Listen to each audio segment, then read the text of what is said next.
आप सभी को जय श्री राम, जय खेतेश्वर। मित्रों, आप सभी ने एक कहावत सुनी होगी, खिसियानी बिल्ली खंबा नोचे। सुना होगा। मैं किस संदर्भ में बात कर रहा हूं, आप समझ ही गए होंगे। कुछ लोगों की जो मानसिकता थी, कुछ लोगों की जो सोच थी, कुछ लोगों के जो विचार थे, उनकी जो तमन्ना थी, मंशा थी, उस पर पानी फिरता देख वो लोग इतने बौखला गए हैं जिसकी कोई सीमा नहीं। वैसे मैं इस विषय पर बात करना नहीं चाह रहा था, लेकिन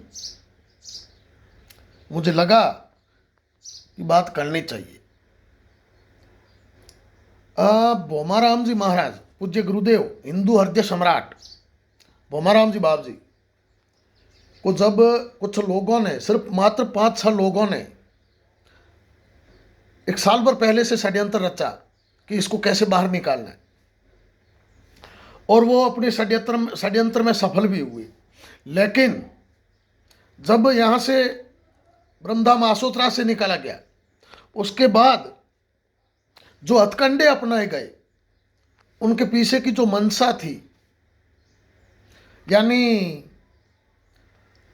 मीडिया में देना, अखबारों में देना, जो पेपर लिखा था उस पेपर की भाषा थी, उसको अखबार में छपवा देना, उसके बाद सोशल मीडिया पे वायरल करना, उनको पूरी तरह से वायरल करना और एकदम बहिष्कृत बताना। इसके पीछे क्या मंशा थी? इसके पीछे सिर्फ ये मंशा थी कि इनको लगता था कुछ गिने चुने लोग हैं, 5-7 लोग, इसमें बाप जी इन्वॉल्व नहीं थे और नहीं है, ठीक है ना। कुछ गिने चुने लोग थे जिनको लगता था कि हम इस तरह के हथकंडे अपना करके भोमाराम जी को फ्लॉप कर देंगे, है ना। भोमाराम जी एकदम फ्लॉप हो जाएंगे, उनको कोई पूछने वाला नहीं रहेगा, उनको कोई बुलाने वाला नहीं रहेगा, उनके लिए कोई जगह नहीं रहेगी।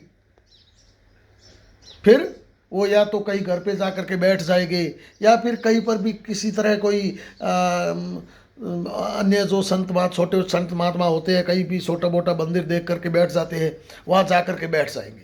इन लोगों की ये मंशा थी, ठीक है नी। यानी भोमाराम जी को इस तरह से जलील करो ताकि फ्लॉप हो जाए। लेकिन जो सच्चाई के रास्ते पर चलने वाले होते हैं, जो ईश्वर साधना में लिप्त होते हैं, जो ईश्वर को सब कुछ समर्पित करते हुए चलते हैं, उनको दुनिया की कोई ताकत कभी फ्लॉप नहीं कर सकती। और हुआ क्या? उन लोगों के सारे सपनों पर पानी फिर गया। पूज्य गुरुदेव भोमाराम जी, जिनको आज से 2-3 महीने पहले सिर्फ राजपुरोहित समाज ही जानता था कि भोमाराम जी नाम का कोई संत है, रासोत्रा में बैठता है, और इन 5-7 लोगों के षड्यंत्र ने इतनी मेहरबानी कर दी कि आज वो भोमाराम जी हिंदू हृदय सम्राट बन चुके हैं। जहां भी जाते हैं, हजारों हजारों की तादाद में लोग उनकी एक झलक पाने के लिए तरसते हैं, जहां भी जाते हैं। अब मारवाड़ में तो हजारों लोग बड़े इकट्ठे होने कोई बड़ी बात नहीं, क्योंकि वो मारवाड़ के हैं। हम हैदराबाद गए, अब हैदराबाद की जो रैली थी रामनवमी के दिन, पहले दिन जो कार्यक्रम था रात का, उसमें कम से कम 15,000 लोग होंगे। और दूसरे दिन जो रैली थी, उस रैली में वहाँ पर मैंने हिंदू समाज का जो भोमाराम जी के प्रति भाव देखा, मैं तो वाकई आश्चर्यचकित रह गया। इतना भाव, सड़कों पर लोग एक झलक पाने के लिए तरस रहे थे। और ये सब बिना गुरु शक्ति के नहीं हो सकता, ये सब बिना गुरु के आशीर्वाद के नहीं हो सकता। एकलव्य ने, द्रोणाचार्य ने एकलव्य को निकाल दिया था, लेकिन एकलव्य ने द्रोणाचार्य को दिल से गुरु माना और द्रोणाचार्य की फोटो तस्वीर बना करके रखी, और उस तस्वीर के प्रति समर्पित होकर के उन्होंने तपस्या करी, तो उन्हें गुरु ज्ञान प्राप्त हो गया था। ठीक इसी तरह कुछ षड्यंत्रकारियों ने बोमाराम जी को आसोतरा से जरूर निकलवाया, लेकिन उनके दिल में आज भी गुरु महाराज तुलसाराम जी है, उनके दिल में खेताराम जी है, और उन्हीं के आशीर्वाद से ये सब हो रहा है। कल का सैनई वाला नज़ारा आपने देखा होगा। ऐसे नज़ारे बहुत कम देखने को मिलते हैं, और इतनी जल्दी। अब कुछ लोग मुझे टारगेट कर रहे हैं। अरे भाई, मैंने क्या बिगाड़ा बताइए आप? मुझे टारगेट कर रहे हैं। वो लोग टारगेट करने वाले लोग चाहते हैं कि मैं उनके नाम लेकर के उन्हें प्रचारित करूं, उनको प्रसिद्ध करूं। मैं नाम नहीं लूँगा। 2-3 लोग हैं जो पहले भी मुझे धमकियां देते थे, और अब 2 दिन से और लग गई है, क्योंकि जैसे ही हैदराबाद वाला नज़ारा देखा, अरे भाई मैं क्या करूं बताइए आप? अब लोगों के भाव है, लोग तरस रहे हैं उनकी झलक पाने के लिए, उसका मैं क्या कर सकता हूं बताइए? तुम लोग मुझे टारगेट कर रहे हो, मुझे दबाने की कोशिश कर रहे हो, मैं कर क्या सकता हूं आप बताइए, है ना? तुम मुझे एक को रोक करके तुम बोमाराम जी को थोड़े दबा सकते हो, नहीं दबा सकते। उनके प्रति जो लोगों के भाव है, उनके प्रति जो लोगों का समर्पण है, उसको दुनिया की कोई ताकत नहीं दबा सकती, क्योंकि उन्होंने अपने गुरु की सच्ची भक्ति करी है, उन्होंने ईश्वर की भक्ति करी है। उनकी माला में वो ताकत है जो लोगों में इतना भाव है। इसलिए कुछ लोग झूठी अफवाहें फैलाकर बोमाराम जी को बदनाम करने का प्रयास करते हैं। अब कल से मित्रों, मैं आपको बात ही बात बताना चाहूँगा। कल ही की बात है। कल एक भाई ने मेरे जीजा जी को फ़ोन किया, ठीक है? मेरे बहनोई जी है, मेरे जीजा जी है, उनको फ़ोन किया। उस भाई का फ़ोन परसों मेरे पास भी आया था, ठीक है ना? तो हमने तो उस हिसाब से बात करी। भाई अपने पास तो किसी का भी फ़ोन आता है तो हम तो बड़े सम्मान से, इज्जत से बात करते हैं। तो मेरे पास भी फ़ोन आया था, पूछा भूर सिंह कहाँ हो? तो मैंने कहा मैं तो भाई फलानी जगह हूँ, रास्ते में हूँ, जालोर जा रहा हूँ, बाड़मेर जा रहा हूँ। तो बोला कि आप बाप जी के साथ में नहीं हो, हमें आपका स्वागत करना था। तो मैंने कहा नहीं, मैं बाप जी के साथ में नहीं हूँ। बस इतनी बात करके मैंने फ़ोन काट दिया। अब वो लोग, उसी व्यक्ति का मेरे जीजा जी के पास फ़ोन आया। मेरे जीजा जी को बोलता है कि हम गए थे, हमने बस रुकवाई थी, बस में भूर सिंह था नहीं, अगर बस में भूर सिंह होता तो हम ऐसे वैसे कर लेते, और अब तुम भूर सिंह को समझा दो, नहीं तो हम ऐसे वैसे कर लेंगे। अब उस भाई की जानकारी के लिए बता दूं कि भूर सिंह एक दिन के लिए भी उस बस से नीचे नहीं उतरा।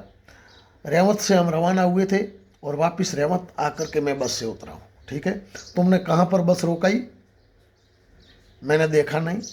हाँ, तुम अगर कोई भाईसैन के नाते बस रुकाते तो ज़रूर रुकती, बाकी तुम अगर भूर सिंह को धमकाने के लिए बस रुकाओ, इतनी तुम्हारी औकात नहीं है, ठीक है?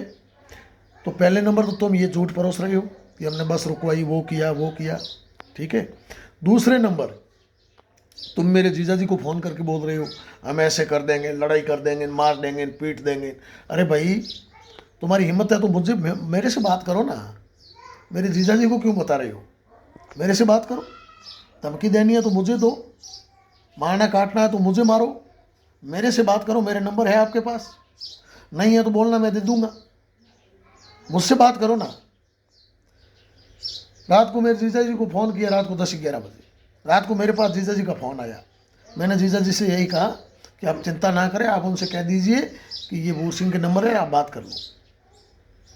तो इस तरह के हथकंडे अपनाए जा रहे हैं। तुम कान खोल करके सुन लो, तुम इस तरह के हथकंडे अपना करके कुछ भी हासिल करने वाले नहीं हो, कुछ भी। इस देश में लोकतंत्र है, इस देश में कानून का राज है, इस देश में प्रत्येक व्यक्ति स्वतंत्र है। हर व्यक्ति को अपनी इच्छा अनुसार किसे मानने न मानने का अधिकार है। कौन किस में आस्था रखे ये उसका निजी अधिकार है, तुम तय नहीं करोगे, ठीक है ना? तो इसलिए तुम्हारी ये बकलोल बकवास बंद कीजिए। मेरे लिए पूज्य गुरुदेव बोमाराम जी पूजनीय थे, पूजनीय हैं, पूजनीय रहेंगे और मैं हर कार्यक्रम में जाऊंगा, ठीक है नहीं? तुम नहीं रोक सकते मुझे। रही बात गुरुदेव तुलसाराम जी की, तो वो मेरे भगवान हैं, वो मेरे दिल में हैं। मेरा कलेजा फाड़ करके देखोगे तो अंदर खेताराम जी तुलसाराम जी का फोटो दिखाई पड़ेगा आपको, ठीक है ना? उनमें मेरी अटूट आस्था है, उस आस्था को तुम नहीं कम कर सकते, ठीक है? वो मेरे लिए भगवान है, ईश्वर है साक्षात।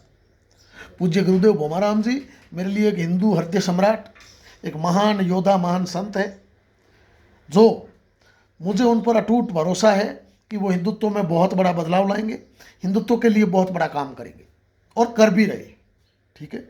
उसको भी तुम कम नहीं कर सकते, ठीक है ना? अब रही बात कार्यक्रमों की, तो मुझे अगर इतना पता, तुमने रात को 11 बजे फ़ोन किया, यही फ़ोन अगर तुम 2 दिन पहले करते तो मैं वापस बाड़मेर भी नहीं आता, मैं वहाँ से चेन्नई भी साथ में जाता, तमिलनाडु भी साथ में जाता, सब जगह साथ में जाता। वैसे मुझे गुरुदेव ने बहुत बोला कि आप साथ में चलो, लेकिन मैं किसी निजी काम से वापस आ गया था। मुझे अगर ये पता होता कि तुम इस तरह की हरकतें कर रहे हो तो मैं ज़रूर साथ में जाता।